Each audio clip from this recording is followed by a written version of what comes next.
Gurudev, we have change makers and youth leaders from Bheemstek nations Bangladesh, Bhutan, Iran, India, Myanmar, Nepal, Sri Lanka, and Thailand doing the 6-day Bheemstek Youth Leadership Exchange Program. Two youngsters from Bangladesh and Bhutan have a couple of questions for you, Gurudev. Yeah, sure.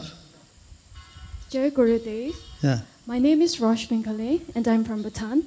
I am currently working as a Pilsung Secretariat under Alumni Engagement. With due permission, Guruji, I would like to ask you one question. Yeah.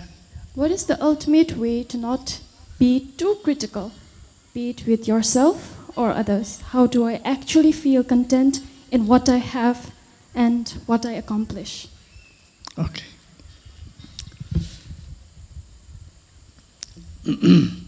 You know, in the food, if the salt is too much, you cannot consume it, right?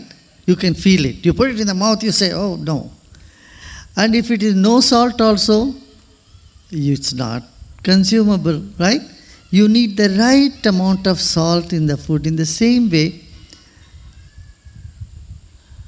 to be critical is very necessary. You need to have a critical thinking and you need to reflect about yourself and also about the others.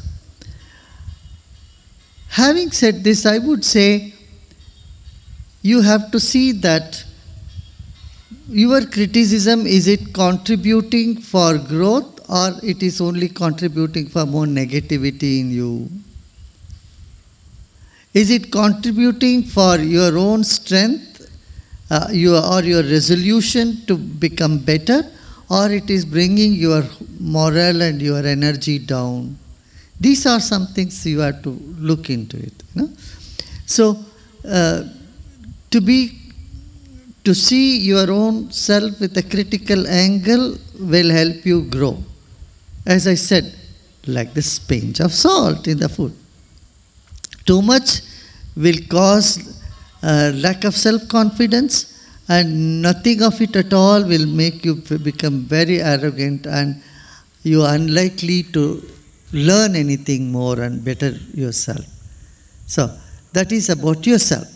When it comes to others also, know that everybody has their own pace to grow. So when you criticize them or give them a hard remark about what they should do, what they have done is no good, do it with a sense of belongingness. First, they should feel you care for them. If they think that you don't care, you're only criticizing them, they're not going to listen to you. It's waste of your energy criticizing them. First, they should know you care for them, and that's why you are criticizing them. Then your criticism will be fruitful. It takes its roots. Then it will bring transformation in them. In this sense, see whether you have that sense of belongingness, and then tell them, hey, never mind, don't worry about it. That's one last clause you must add to it. See, what you did is no good. You could have done it better this way. But anyway, everybody does mistake, never mind. I think you will make a note of it in the next time. Like that, you have to communicate them their problems, their mistakes. Then, your criticism will find its roots. Yeah? What do you think? Good? Wonderful.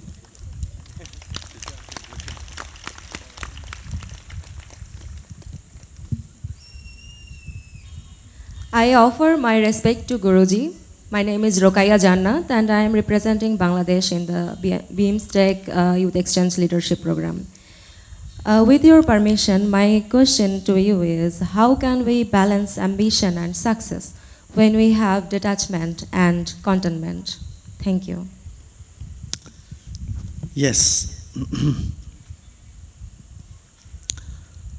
Ambition is necessary. It's ambition which drives you. It's a driving force in you, right? You think big, you dream big, and then you work towards it. If you don't have any ambition at all, you will get into depression, right? And it is not a good state. But if you're over ambitious, too much ambition, you will lose your sleep. When you lose your sleep and your attention span shrinks, when your attention span shrinks, your perception goes for a toss. Your expression goes for a toss.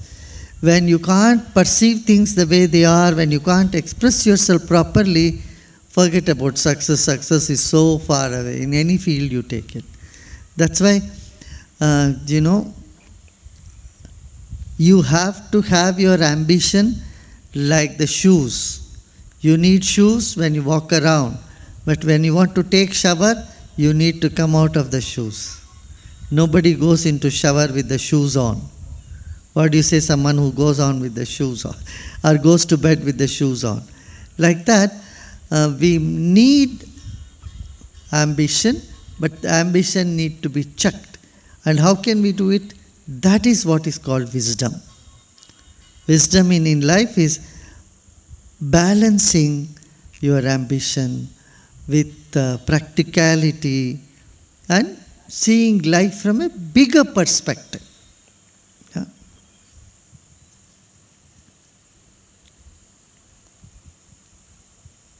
Good. Anyone else want to ask from there? Yeah, go ahead. Someone was raising hand there, yeah.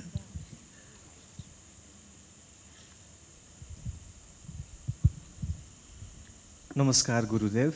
Sincere gratitude to you for your wisdom. I am Kasam from Nepal, and I have a very short question. Out of satsang, sadhana, and seva, which one is more important for youth like us? Thank you so much. Now I want to ask you one question. What is more important when you are watching a television, the sound or the pictures? Equally.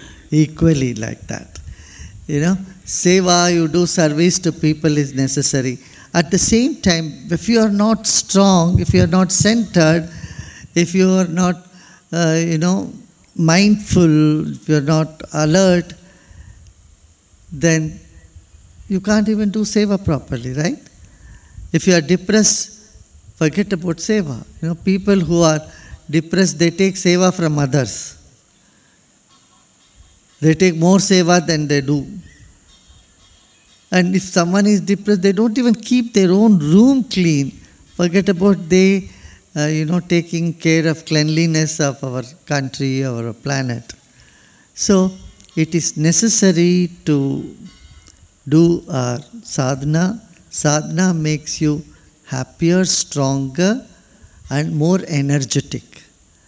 And seva brings you more purposefulness in life. And satsang means what? Being in good company. And part of it is singing. If everyone sings, it's the same sound resonates in everybody's mind.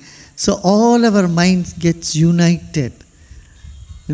So what we sing is not important. Singing is necessary. Everyone sing together. That is the left brain activity, right brain activity. Then discussing some wisdom, that is right brain activity. And in between, being quiet for a few moments. That is meditation, which is harmonizing the whole system, both brains, left and right brain. That's how we can unleash the human potential. Yeah? Good.